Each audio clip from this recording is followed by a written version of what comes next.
Every week, the Payne family cuts straight to the real financial story. The one question, Bob, everyone's asking is, are we in an artificial intelligence bubble? You've been through boom and bust.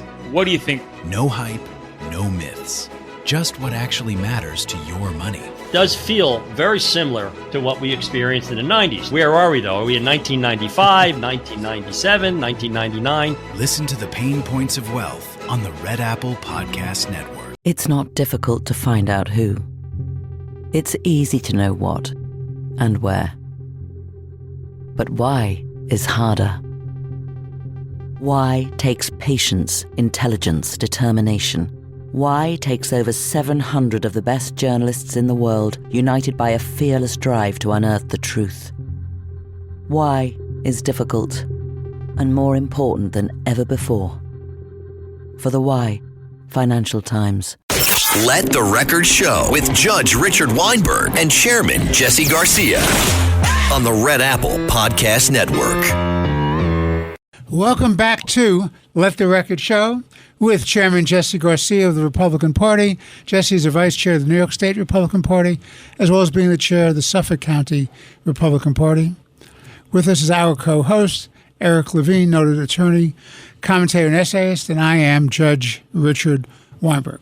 Well, gentlemen, supposedly there's a great Chinese curse about living in interesting times. And if there is such a curse, and even if there wasn't, we'd have to make it up, we are living in interesting times. I submit to you that Donald Trump is one of the great showmen of all time. And he's one of the most successful presidents we've had. My problem with Donald Trump is that he has great successes, but sometimes he undercuts his own messaging and his own credibility, and he gives his enemies ammunition, which is not a good thing in politics or public relations, or coming into the election season that we have now, the midterm elections. So let me submit to you for your consideration, as Rod Serling used to say on The Twilight Zone, to Eric and to Jesse. Elections are won not by successes in foreign policy, but how good people feel domestically, particularly if they believe that the economy is good and they have a future and the children have a future and their quality of life is good. That's what wins elections, in my not-so-humble opinion. So Trump may have a number of successes in foreign policy, but he better start paying attention to how he's doing on a domestic front. On the domestic front, even though the economy is getting better, people don't seem to perceive that or admit that or recognize that. That's a problem for Trump. Number two, the way he's been conducting himself in the foreign policy, particularly with respect to Greenland, to me is very problematic. I submit to you that he could have done the very same thing, quietly and nicely, behind closed doors, having a meeting of the NATO leadership in Denmark and Greenland and other concerned countries, invite them to the White House with no agenda in play, let them come in, not have a press conference, not have debates and arguments in the public arena, just quietly and nicely say, look, Greenland is a issue of national security for the United States, but even more importantly, it's an issue of national security for Europe and the Western alliance and Western civilization.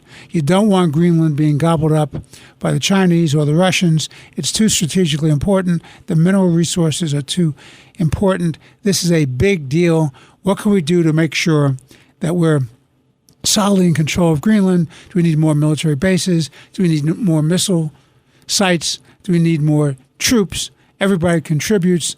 If you need a mineral deal, you do a side mineral deal. And that's what I think he should have done. But by acting like a bully boy, by acting like a so-called ugly American, he pissed off and made very unhappy his allies in Western Europe. And that's a problem because we have to stay strong against the axis of evil. So I think that's a problem. The other problem I see is what's going on with the immigration enforcement. He should be out there messaging that he's made the border safe. He should go to the border and show that it's safe and meet with both Democrats and Republicans at the border. He should make it clear that the only people they're going after are not the domestic workers or the busboys or the gardeners. What they're going after is the illegal migrants who are public safety threats, who have substantial criminal records either from abroad or here in the United States. He needs to retool that, and ICE has to be very, very careful about their sweeps so they don't arrest people who are otherwise here. They may be here illegally, but they're not a clear and present danger to our country. So I respectfully submit, President Trump, start paying attention to this. We're just weeks away from getting into the heat of the midterms. And God forbid you lose the House or the Senate, you're going to be a lame duck, and they're going to make your life miserable for the couple of years after the November elections. So having said all of that, I'll turn it over to Eric and then to Jesse for your thoughts. Yeah, and on your general premise of elections are won or lost on domestic issues, primarily the economy, is 100% accurate. I mean, Karl Rove had an interesting article today in the Wall Street Journal on that exact topic. And you may have cribbed it. I mean, it was very similar to what he was saying. He cribbed me or I cribbed him? He must have cribbed you. There you go. He has to have cribbed you. But he was making many of the same observations.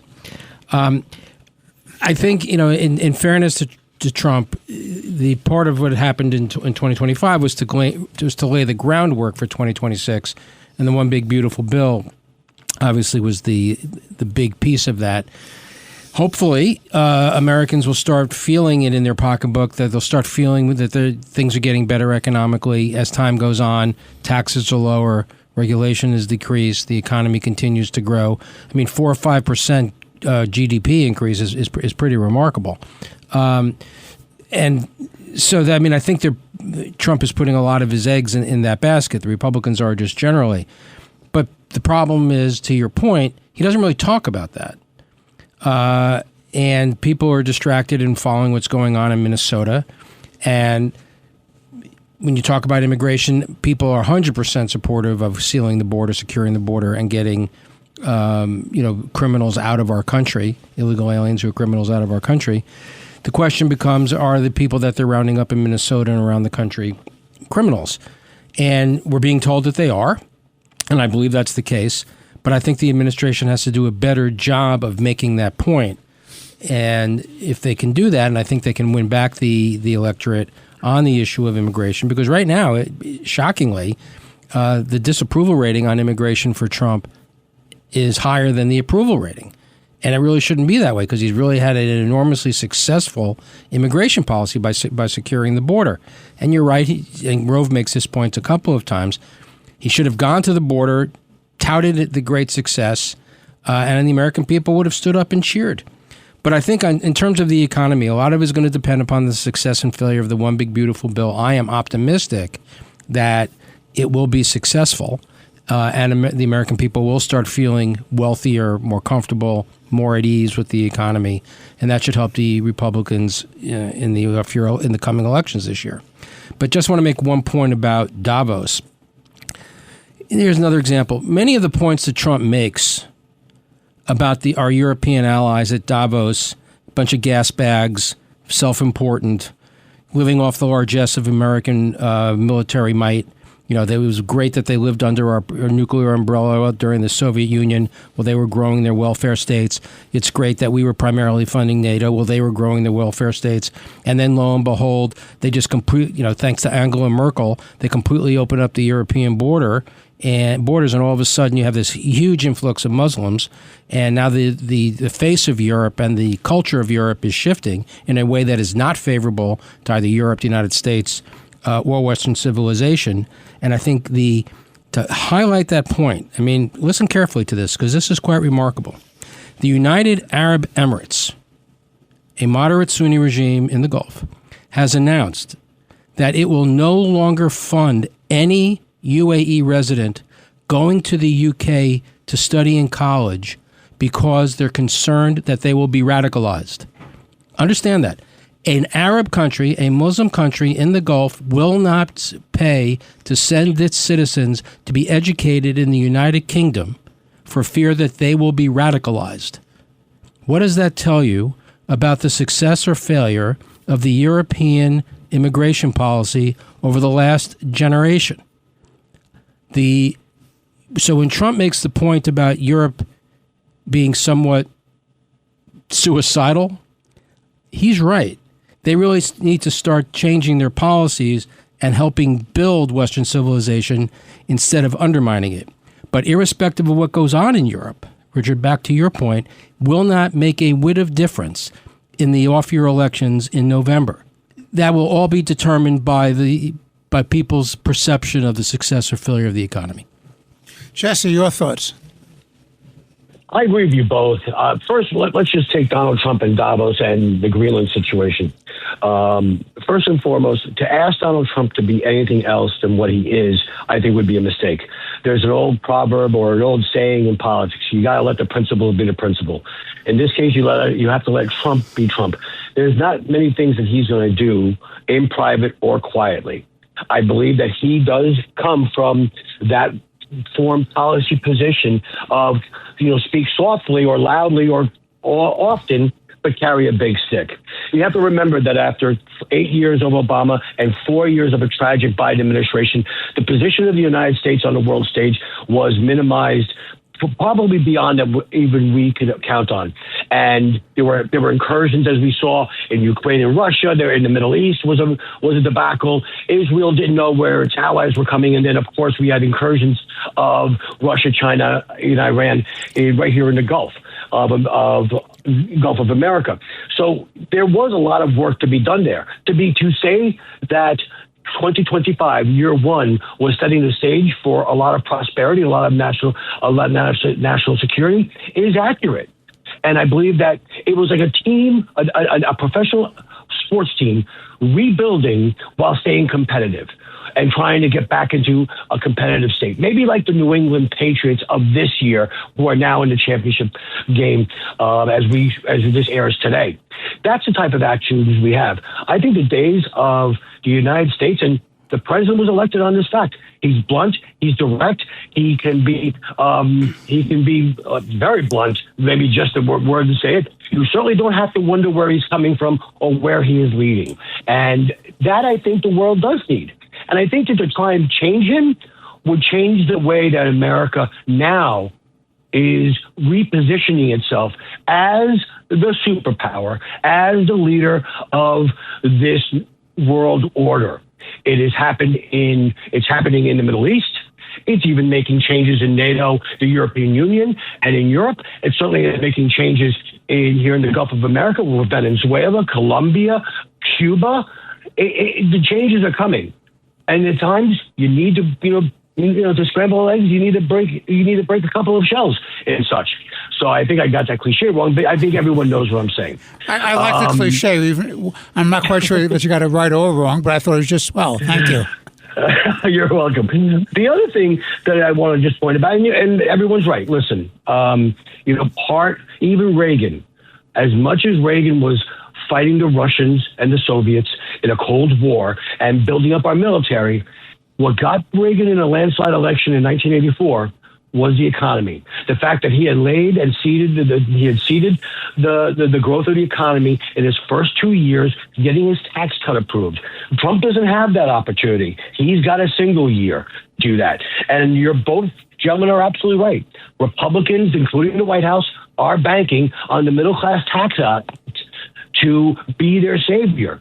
And that's going to be hoping to see these benefits of that big, beautiful bill or the Middle Class Tax Act, whatever you want to call it, will come forward after people have filed their taxes and been getting their deductions. And let's just remind the listeners here of what the Working Families Tax Act is all about. That's the name of it. It's the largest standard deduction in history. For here in New York, it's a 400% increase in the SALT deduction. There's a new $6,000 senior deduction, a child credit that's increased by $2,200. There's no tax on car loan interests. There's no tax on overtime, no tax on tips. I hate to say this, as someone that's involved in politics and has two members of Congress that supported and shepherded this bill through success, that I didn't know part of these elements. If we want to say that the messaging needs to get right and needs to be more pronounced on these issues, I don't disagree with you. But let's not forget what this Republican White House and this individual Donald Trump, our president, is facing. There is Trump derangement syndrome. There is an aggressive, on steroids. A legacy media that will do everything and say everything to go against any and all policies. We have joked on this show that if his administration found a cure for cancer, the legacy media, the mainstream media, and the Democrats will find a problem with it. The perfect example is Greenland. He said at Davos he would not use force, but he articulated in very strong, blunt terms the strategic importance of Greenland to the United States and the Western Hemisphere and Western society. And what he did is he came out of there with a framework. What did the mainstream media do? They said he backed off. These are the same individuals, the same Democrats, the same legacy media that was attacking him for declaring that he was going to use force to take Greenland. Now, because he has set up everyone, he has used tough talk, and he has a military that will back it up, and he has used that as a tool in several instances, whether it be Venezuela or Iran. People take notice. He is someone that's going to take action. He's not about all talk diplomacy and backing off and moving the red line. This is a man who means business and is committed to restoring America on the world stage and growing our national economy. Well, we're about to take a break, and Eric had some comments on what you've just been talking about, Jesse. I just want to say this. I'm not arguing against Donald Trump's policies. I support most of his policies. I'm talking about the presentation and the strategies and the theatrics. I think at a certain point in time, you have to worry that you're undermining your own message and your own accomplishments by putting your allies in an adversarial position vis-a-vis the United States, because you don't want to drive them closer to our enemies, China and Russia. And you undermine the ability of common sense Republicans to go into the midterms, whether they're fighting for House seats, which they need to win, Senate seats, which they need to win, state legislatures, which they need to win, local DA's races, which they need to win. You don't want to undermine that, because you correctly point out, Jesse, there's a Trump derangement system. And what the Democrats will do, and the far left does all the time, they say, vote for us because we're not Trump. Vote for us because Trump is a fascist, Trump is evil. And that's the problem. And you don't want to give your enemies the message to carry forth in that battle. This is Let the Record Show with Chairman Jesse Garcia of the Republican Party, noted commentator, attorney, essayist Eric Levine. I'm Judge Richard Weinberg. We'll be back in about a few moments with more important and interesting conversation on this week's show. Please stay with us. Let the Record Show with Judge Richard Weinberg and Chairman Jesse Garcia on the Red Apple Podcast Network. Every week, the Payne family cuts straight to the real financial story. The one question, Bob, everyone's asking is, are we in an artificial intelligence bubble? You've been through boom and bust. What do you think? No hype, no myths. Just what actually matters to your money. Does feel very similar to what we experienced in the 90s. Where are we, though? Are we in 1995, 1997, 1999? Listen to the Pain Points of Wealth on the Red Apple Podcast Network. Reggie, I just sold my car online. Let's go, Grandpa. Wait, you did? Yep, on Carvana. Just put in the license plate, answered a few questions, got an offer in minutes. Easier than setting up that new digital picture frame. You don't say. Yeah, they're even picking it up tomorrow. Talk about fast. Wow, way to go.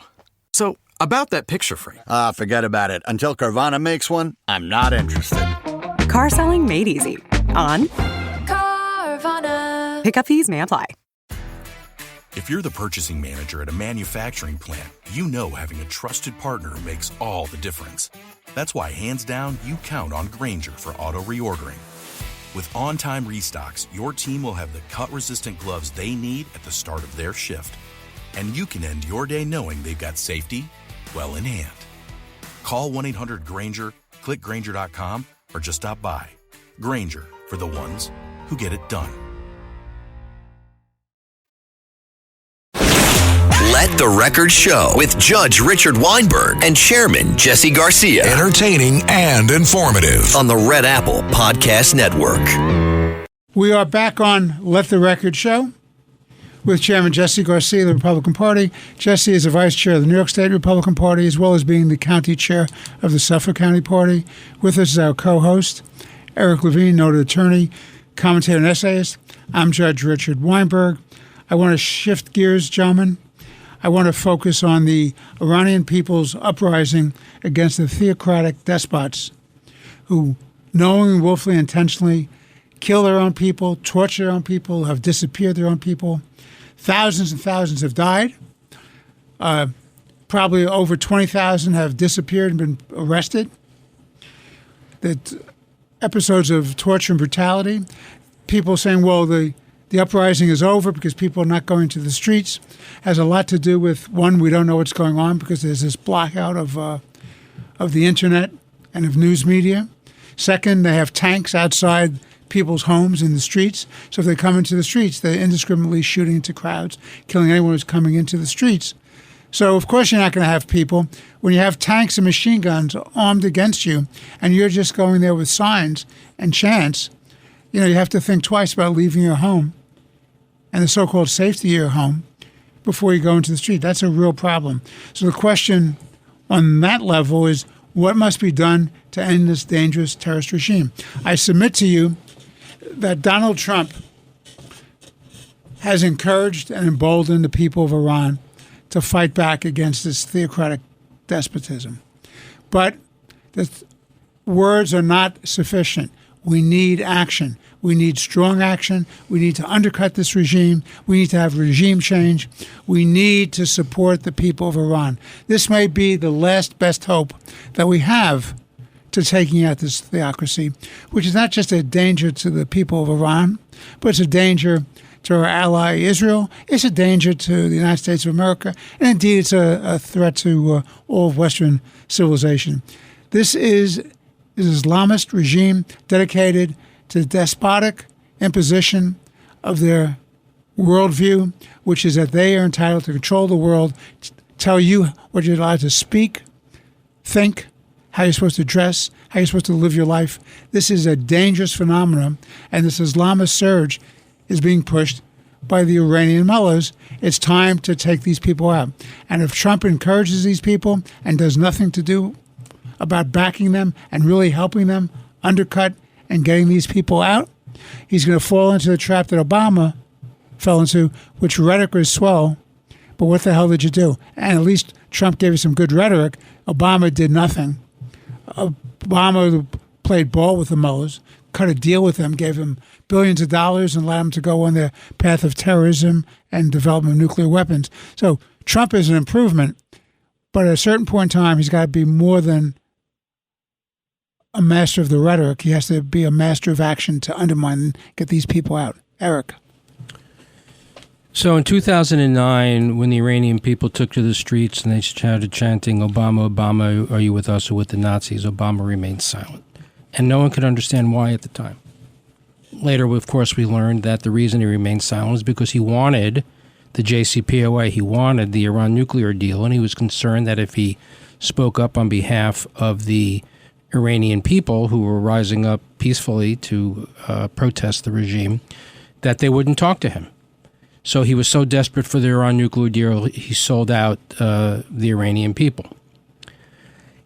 When the Syrian, then of course we have the Syrian red line, when Obama announced that if Assad were to use chemical weapons against his own people, then that of course would be a red line for the United States and we would become involved.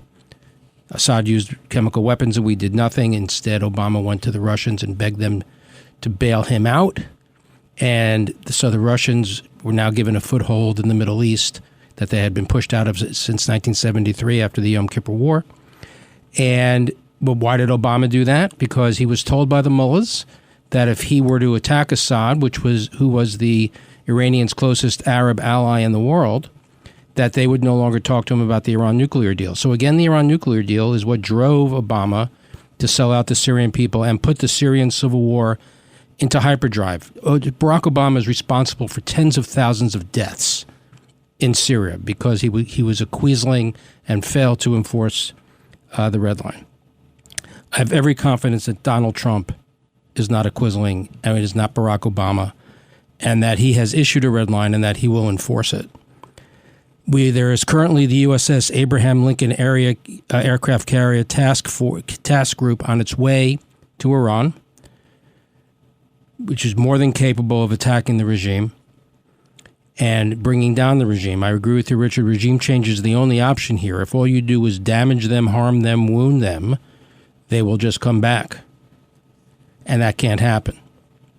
So everyone should remember that we were having the same concerns about the president selling out Bibi in Israel. He's putting pressure on Bibi not to attack Iran. Oh, he's putting pressure on Bibi. They've attacked Iran. He's going to make them stop prematurely. There's a New York Times article, headline, how Donald Trump is pressuring Bibi to stop the war against Iran. And then 3 days later, the United States attacked the Iranian nuclear sites. And I expect that that's what's going to happen here. Regime change is the only option. These mullahs will never give up their nuclear program because the nuclear program is what gives the regime legitimacy. Confronting America and Israel is what gives the regime legitimacy. And every time they say they want to talk, all they do is they talk so that they can delay. Obama was perfectly happy to do this because in his mind, he was going to shift American foreign policy in the Middle East from an Israel-centric foreign policy, a liberal Western democracy advancing Western civilization and protecting American national security, to an Iranian-centered Middle Eastern policy. It made no sense. It was counterproductive. It undermined American national security interests. It undermined Western civilization. It undermined peace in the world. But Obama was wedded to doing it. I think Donald Trump, as we have seen from his past conduct with the Abraham Accords, the support of Israel and its war against Hamas once he became president, that he wants to reorient the United States to an Israel-centric Middle Eastern policy, and he has succeeded in doing that. And America is safer, and Western civilization is safer today than it was before he became president. I believe that the American task force on its way to Iran is not going there for show. I believe it is going there to achieve a goal of attacking the regime and hopefully bringing it down, and that will bring peace to the region. It will also help undermine the Russians. It will also help undermine the Chinese. It will completely force them out of the Middle East. It will have ramifications in Venezuela. Everyone should remember that the Iranians and Maduro and Hezbollah and the IRGC are very close allies, both in terms of being president in Caracas and helping the Russian war machine and the Iranian war machine. There is this axis of evil. And if you keep weakening each of the individual axi, you have Maduro's gone. We can talk about what's going on there a little bit later. And if we can get the Shah gone, not the Shah, the Ayatollah gone. Shah's gone. Shah's Let been the gone. record be clear. The Shah's been gone a long Shah was time. gone in '79. No, if we can get the Ayatollah gone. Breaking news: the Shah is gone. Yeah, but they want to bring him back. But anyway, breaking news: he's gone. If we can get rid of the Ayatollah and get rid of this regime, that will help advance world peace dramatically. Jesse, your thoughts? I want to echo and just build upon what Eric said and what you both said. But, as we know, the Khomeini and the ruling regime of Iran is isolated that nation state. It's eliminated as much contact as it can with the internet and all the like to try and keep what's going on there more of a mystery. But what we do know that almost 17,000 are dead. 24,000 have been arrested. The ruling radical regime is desperate. Probably this is the worst protest, and it has been the worst type of protest since the 1979 uprising, which unfortunately led to this regime of radicals, religious radicals. And, this is a case where the sanctions and that foreign policy issues were the ones that worked, because this uprising is based on the collapse of its currency and its economy. I agree with both of you that while President Trump is giving this regime warnings, he is projecting force and action, I think we need to provide him time. The fact that the carrier group, the Abraham Lincoln carrier group, is in the area is a perfect example of that. Because this is a much different president. I believe this is going to be a much different approach. And we've mentioned Obama and Biden, but let's not, unfortunately, I got to be accountable here. Even some previous Republican administrations have tiptoed around this situation. It's interesting to see that if you're going to encourage these protests, you need to back them up. You need to support them, unlike what Obama and Biden did. Jesse, don't you think you have a moral obligation when you tell people we're there for you, we have your backs, and then you let them die by the thousands? No, yeah, and for those of my party that say, what happened to America first? Well, this is America first. This is attacking an axis of evil, or an axis, as Eric pointed out, to weaken forces outside the United States that are trying to make us implode within ourselves. They are doing it both through illegal immigration, economically, and so on and so forth and such. So it is America first to keep us safe by making sure that our enemies are weakened. It's good to see when you see the exiled crown prince raise up, I hope I get this right, Pahlavi, encouraging the protests. And he's described it properly. It's occupation versus liberation. And while I am someone who can never forgive Senator Cruz from Texas from blocking or attempting to block Sandy aid to New York, I agree with him, and maybe he's found his way, that when he has been steadfast and very open about it's time for the United States to assist and bring an end to the Khamenei's rule in Iran. That ruling regime will always look and target the United States with Israel and Western society to try and impose their will and their way of life and replace ours. And all we have to do is just remember, even just a few hours ago, anywhere, somewhere in Iran or in its proxy or proxy terrorist groups that it has supported in the past, someone is chanting death to America. And we will not let that happen. I don't believe this president's going to let that happen. Thank you. Eric, final remarks for this segment. Yeah, so just in response to Jesse's comment about Senator Cruz, I just want to give a shout out to the senator. His support for Israel and his opposition to this regime and wanting to bring down this evil regime is second to none. There may be many in the Senate or in Washington that are as strong voices like Lindsey Graham, but you're going to find it's going to be very difficult to find an advocate as strong as Senator Cruz on these critically important issues, and I think that he deserves a lot of credit for that. I think Senator Cruz his development to becoming one of the great leaders of the United States Senate. I think Jesse's absolutely right. I don't know what he thought he was doing years ago, but I think he's grown into the job. He's obviously a brilliant man. He has a lot of courage. He has a lot of intellectual and moral strength, and I think that's very, very important.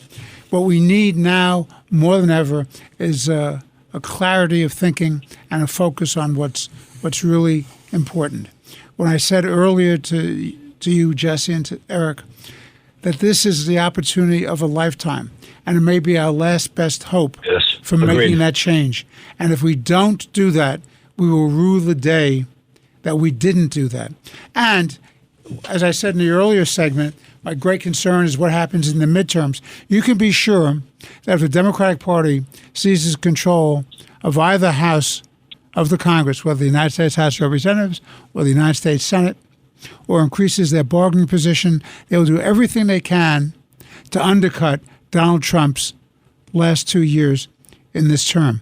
And a large measure of that is you have this wing in the Democratic Party, which is isolationist, it's anti-Western civilization, it's pro or appeasement of Islamists. It is not a wing. It is the party. The wing, the minority group, are the supporters of Israel. They are in the minority. And Western civilization, yes, not just Israel. That is the minority. Absolutely. It is now the Democratic Socialists of American Party, and it's the moderates that are in the extreme minority. And that's exactly why it is so important that Trump leads the charge to take out the Iranian regime. Now, and it's also important that he conduct himself in such a way that the Republicans can hold on to the House and the Senate, because it's more than at stake in terms of giving him a tough couple of years. What's at stake really is the future of America and Western civilization, because you cannot rely on the Democratic Party to protect and defend America or Western civilization. This is Let the Record Show. We're taking a break.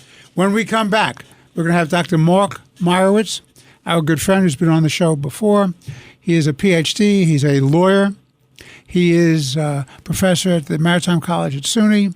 He's an expert on foreign policy, particularly the Middle East, and we want to get his thoughts on what's going on in the Middle East. So stay tuned for our final segment, and we'll be back with you but a few moments for more important and interesting conversation.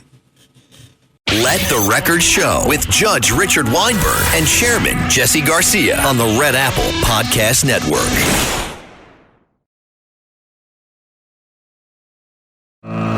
Let the Record Show with Judge Richard Weinberg and Chairman Jesse Garcia. Entertaining and informative on the Red Apple Podcast Network. Welcome back to Let the Record Show with Chairman Jesse Garcia of the Republican Party. Jesse is the county chair of the Suffolk County Party, as well as the vice chair of the New York State Republican Party. With us is noted commentator, attorney, and essayist, our co-host, Eric Levine. I'm Judge Richard Weinberg, and I'm delighted to bring back on Let the Record Show our good friend, Dr. Mark Meirowitz. Mark is a PhD. Mark is an attorney. He's a professor at the Maritime College, part of SUNY. He's a noted expert in foreign affairs, national security policy, an expert on the Middle East, and a great knowledge of places like Turkey and Syria and Israel and the whole Middle East. So, Mark, welcome back to Let the Record Show. All three of us are just delighted to have you back. Thank you so much. It's a privilege and a pleasure. So, the three matters that I'm concerned about, then I'll turn you over to Eric and to Jesse, but I want your thoughts on this. I'm very concerned about what's going on with Gaza, because I think this so-called Board of Peace is problematic. Hamas is still in play there. They've retrenched, and that troubles me enormously.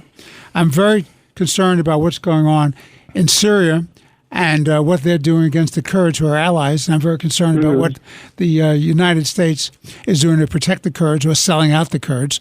And we have a bad history, whether the Democratic or Republican administrations, of selling out the Kurds, who are good allies.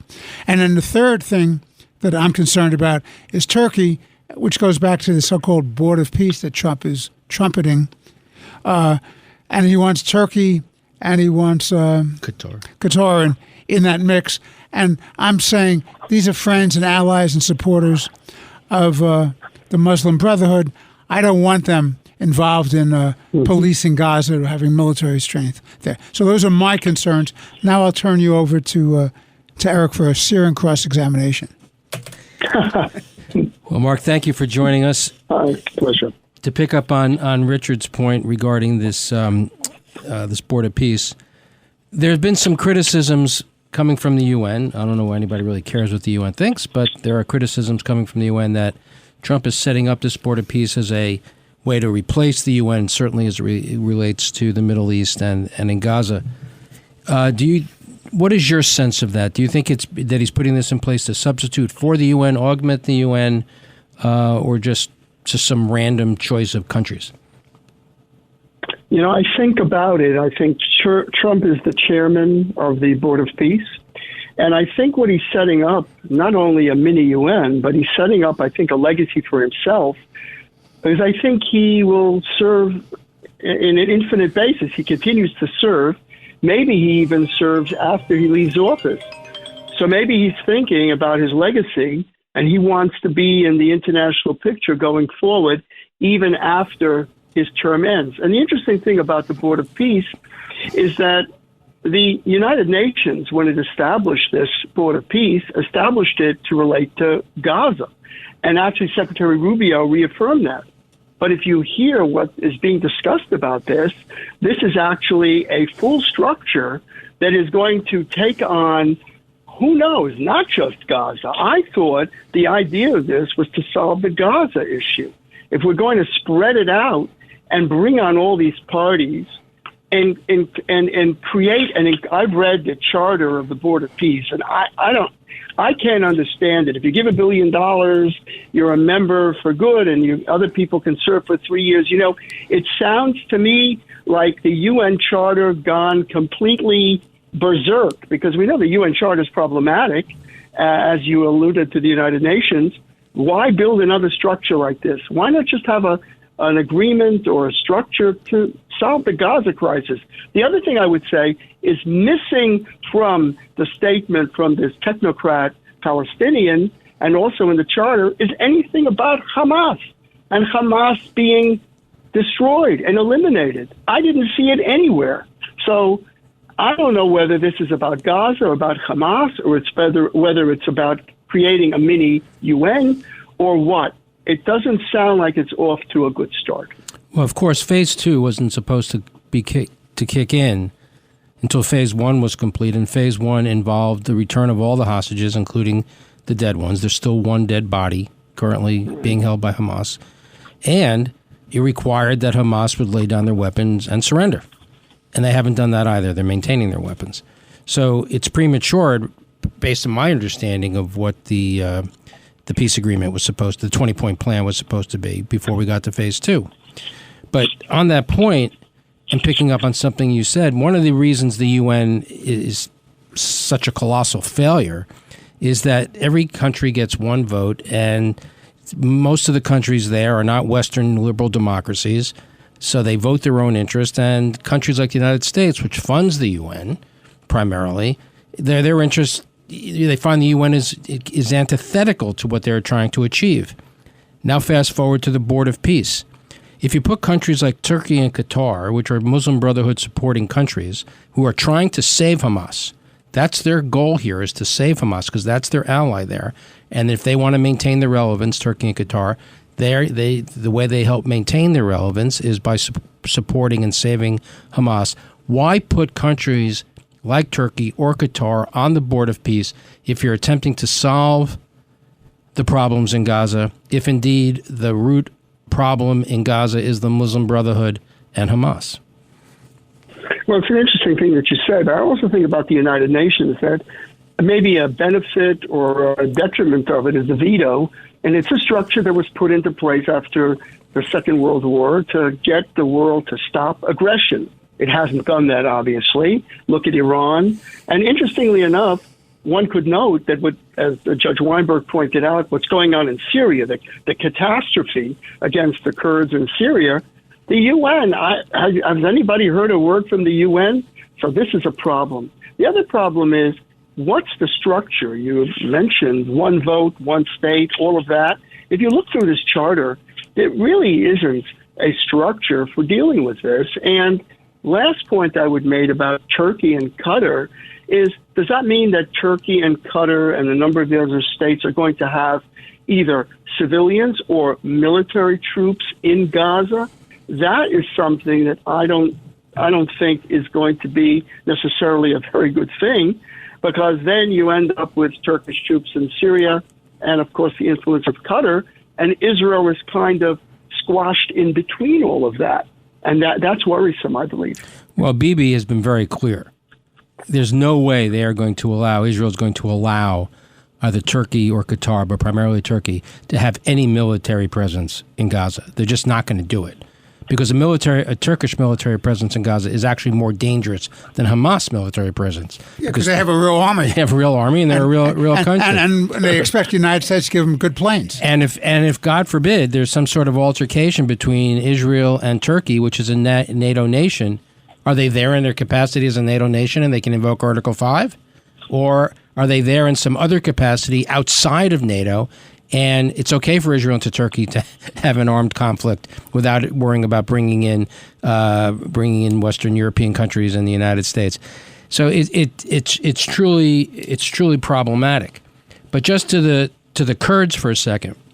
Yes. The Kurds have been fighting with us in Syria. My son was with us. My son led a mortar platoon in Syria 2018, 2019, and he was fighting with Kurds. They were helping defeat ISIS, and they took the laboring war, and they took most of the dead and wounded were primarily Kurds to help save American troops. So the Kurds are kind of a lost people, but their curse is that they're spread out across Syria, Iraq, Iran, Turkey, and the Turks in particular have no interest in a Kurdish nation. So I'm not sure how we deal with the Kurdish issue, particularly in light of what's going on in Syria. But do you see the United States selling out the Kurds again, or where do you see the Kurds fitting into the future of the Middle East? It's a very, very sad and catastrophic situation. And to really cut to the chase, you really have to look at Tom Barrack, who was our ambassador to Turkey and our special envoy to Syria. I think he has completely messed this up, and in a dangerous way. And I think, to your first point about Gaza, what we see in Syria is kind of what's going to be brewing and happening in Gaza and everywhere else in the Middle East, because we're not properly managing these crises. Indeed, Tom Barrack has said, incredibly, that the function of the SDF in fighting ISIS is now expired. Why? Because Tom Barrack, on his own, has decided that the United States can rely on the Syrian government, on al-Shara or his Namdegir al-Jalani, to deal with this. We know that Syrian officers killed 3 U.S. service members, and in addition, a number of the ISIS prisoners have escaped from the prisons, which the SDF was protecting. And really what has happened with Barrack's assistance, the SDF has essentially been marginalized, and now they're fighting for their lives in Kobani. I mean, it's really a disaster, and it really is indicative of the fact, I think, just as a slight segue, that despite President Trump's incredible accomplishments, with these Greenland issues and these other issues, there's distraction and outsourcing of these important issues to friends of the president instead of somebody like Rubio, who's a accomplished Secretary of State. Barrack has really created a cataclysm here, as you say, for allies of the United States who fought with the United States against ISIS. And by the way, could be a resurgence of ISIS. Why is Turkey so concerned about it? Because they feel, or their position is, that the SDF, the YPG, that these forces these are Kurdish organizations, so people are know. allied with the PKK terrorists in Turkey, and because of that, what we end up with is a crushing disaster of the Kurds. But not only that, the Syrian administration has either wink, wink, not watched as Druze have been massacred and Christians and Alawites. So the whole thing is a disaster. And putting there, and as a matter of fact, the Wall Street Journal today has an incredible editorial called Tom Barrack's Syrian Adventure. And and the journal says Turkey wants the Kurds of the SDF to be crushed as soon as possible, but America need not facilitate it. I think this is an important message. All right, let me turn this to Jesse's chance to ask you some questions and have a discussion with you, Dr. Meirowitz. Love to. Jesse. Love to. Doctor, it's a pleasure to have you again. And I have two very quick questions. First of all, what is the current state of Syria now that the regime has changed there? What is their placement right now in the region and in their relationship with the United States? That's question number one. Number two, with the Muslim Brotherhood, it seems like countries like Qatar and Turkey are a mixed bag, or like a 50-50, or there's more good than bad or more bad than good in dealing with the United States, dealing with them in diplomacy. How do you see, and how do we deal with that type of dichotomy of their presence in the regions? Sometimes they're allies, and sometimes they're not. Well, look, the regime in Syria, if you ask President Trump, he just said the other day He really likes al-Shara. He thinks he's a tough guy. He's got a rough resume. And he lifted the sanctions on al-Shara on the request of MBS as a leap of faith of what he was going to do. And now we see what he's done. And I think, by the way, Congress is going to push back on this in a big way. We heard from Lindsey Graham. So I think that one, Syria, is a warning. Now, the regime is not powerful yet. It's not a threat to the region. It's not even a threat significantly to Israel. But down the road, it's at least my prediction, and if I can't look in a crystal ball, there will be another war somehow coming out of Syria because you have jihadis in charge, either possibly in HTS and al-Shara, but now you have the ISIS forces resurgence. So this is a cataclysm, which is the result of not paying attention. By getting distracted. I'm not criticizing. I'm the biggest supporter of the president and all the great things that he's done. But you can't spend time with Greenland. Karl Rove has an amazing piece in the Wall Street Journal today. Is Trump trying to lose the midterms? And he argues that by focusing on all these issues, he's deflecting attention from other important issues. But by the way, most American people don't support the issue of Greenland. Now, on the Muslim Brotherhood, the way I would see it, it's kind of like a Janus face. It's kind of like who you're looking at.